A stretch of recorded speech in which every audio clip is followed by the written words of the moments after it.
आपके लिए लेके आई हूँ टूरिस्ट वीजा अपडेट्स। सबसे पहले बात करते हैं कनाडा टूरिस्ट वीजा की। कनाडा टूरिस्ट वीजा जो है वो आप इस वक्त भी अप्लाई कर सकते हैं, उसका रिजल्ट भी अच्छा आ रहा है। रिजल्ट अच्छे के साथ साथ रिफ्यूजल्स भी आ रही हैं, क्योंकि ये साइड बाय साइड है, पीपीआर भी आती हैं और रिफ्यूजल भी आती है। अगर मैं बात करूँ इस साल की, इस साल का जो रिजल्ट है वो काफी अच्छा रहा है, क्योंकि हमारे जो कई प्रोफाइल्स हैं, इवन कई वीक प्रोफाइल्स पे भी वीजा आया है, जिनका बैंक बैलेंस 5 से 6 लाख था। कई सिंगल थे, कईयों की एज 18 थी, कईयों की 22 या 25 के आसपास थी, तो उनका भी रिजल्ट पॉजिटिव आया है। प्रोसेसिंग टाइम वेरी करता रहता है, कई बार 10 दिन में आ जाता है, 15 दिन में आ जाता है, 1 मंथ के बाद आता है, 2 मंथ्स के बाद आता है। तो इसका कोई स्पेसिफिक टाइम नहीं है, पर आप कनाडा टूरिस्ट वीजा के लिए अप्लाई जरूर कर सकते हैं। नेक्स्ट बात करते हैं यूके टूरिस्ट वीजा की। यूके टूरिस्ट वीजा की सबसे पहले यही मेन इंपॉर्टेंट बात ये आती है कि बैंक स्टेटमेंट जो है वो प्रॉपर्ली मेंटेन होनी चाहिए, क्योंकि उसमें जो भी ट्रांजेक्शन होती हैं वो बहुत ही इंपॉर्टेंट होती हैं और अच्छे तरीके से वेरीफाई भी होती हैं। जब भी आपने यूके टूरिस्ट वीजा अप्लाई करना है तो बैंक स्टेटमेंट पे बहुत ही ज्यादा फोकस करना है आप। अगर आपका फ्रेश पासपोर्ट है तो तब भी आप यूके टूरिस्ट वीजा अप्लाई कर सकते हैं, क्योंकि हमारी भी बहुत सारी प्रोफाइल्स हैं जिसका रिजल्ट पॉजिटिव आया है और उनकी ट्रेवल हिस्ट्री नहीं थी। प्रोसेसिंग टाइम की अगर मैं बात करूं तो 1 मंथ मीन्स 30 to 40 डेज तो लगते ही हैं उसका रिजल्ट आने में।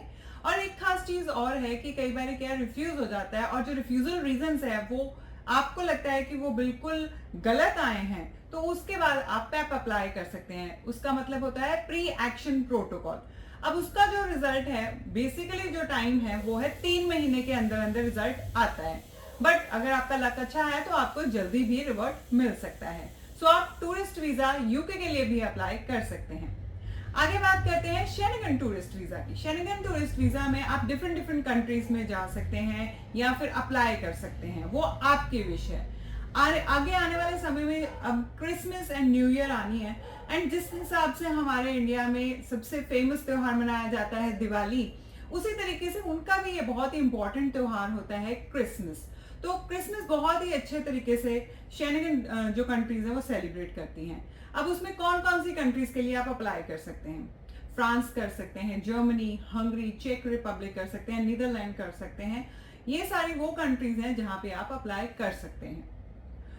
इसके लिए भी आपको प्रोफाइल पहले अच्छे से मेंटेन करनी पड़ेगी, और उसके बाद अगर आप अप्लाई करेंगे तो बहुत ही अच्छे चांसेस हैं वीजा आने के। आगे बात करते हैं ऑस्ट्रेलिया और न्यूजीलैंड की। ऑस्ट्रेलिया और न्यूजीलैंड अगर आप अप्लाई करना चाहते हैं तो कर सकते हैं, उसमें कोई दिक्कत वाली बात नहीं है, बट उसका जो रिजल्ट है वो बहुत ही ज्यादा सक्सेस रेट बहुत ज्यादा भी नहीं है, बहुत कम भी नहीं है।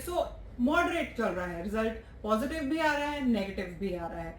इट डिपेंड्स आप कहाँ पे करना चाहते हैं, ऑस्ट्रेलिया के लिए करना चाहते हैं या न्यूजीलैंड के लिए करना चाहते हैं। यूएसए का अगर टूरिस्ट वीजा अप्लाई करना चाहते हैं तो आप कर सकते हैं। फिलहाल इस वक्त हम यूएसए का टूरिस्ट वीजा अप्लाई नहीं कर रहे हैं। उसका कारण ये है कि अभी जो अपॉइंटमेंट डेट्स हैं वो नहीं अवेलेबल हैं, काफी दूर की अपॉइंटमेंट डेट्स मिल रही हैं, तो उसकी वजह से क्या होता है, क्लाइंट भी परेशान होता है और वो हम नहीं चाहते। बट अगर आप अप्लाई करना चाहते हैं खुद यूएसए का टूरिस्ट वीजा तो आप अप्लाई कर सकते हैं, अगर आपको अपॉइंटमेंट डेट्स मिल जाती हैं तो बहुत बढ़िया है। अब बात करते हैं कि ट्रैवल हिस्ट्री होनी चाहिए कि नहीं होनी चाहिए।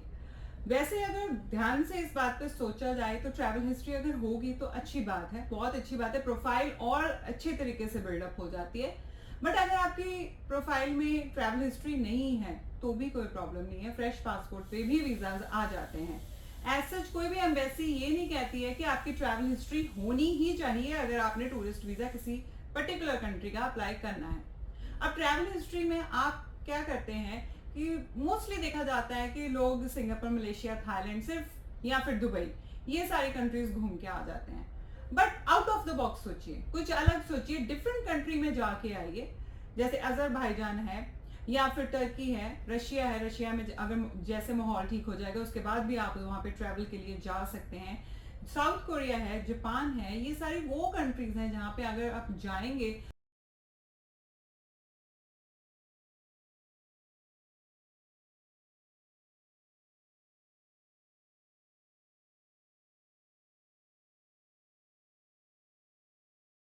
आपके पासपोर्ट की वैल्यू बढ़ती है, उससे आपको नई नई चीजें डिफरेंट कंट्रीज से सीखने को मिलती हैं।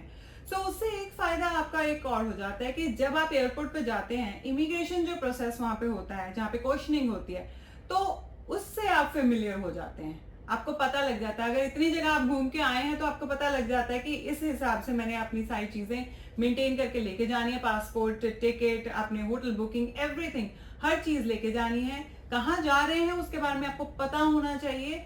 ये सारी चीजें अगर आपको पता होंगी, आपको इमिग्रेशन प्रोसेस में प्रॉब्लम नहीं होगी, वहां से आप आराम से जा सकते हैं, कोई ज्यादा दिक्कत नहीं आएगी। तो आपके अंदर एक कॉन्फिडेंस भी बिल्ड होता है। सो हर एक कंट्री जो है अलग अलग चीजें सिखाती है। तो मेरे हिसाब से अगर मैं अपनी बात करूं तो डेफिनेटली अगर आपके पास टाइम है तो आप डेफिनेटली ट्रैवल हिस्ट्री जरूर बनाइए। वीजा हम हिंदी को ऐसे प्यार देते रहें। शुक्रिया।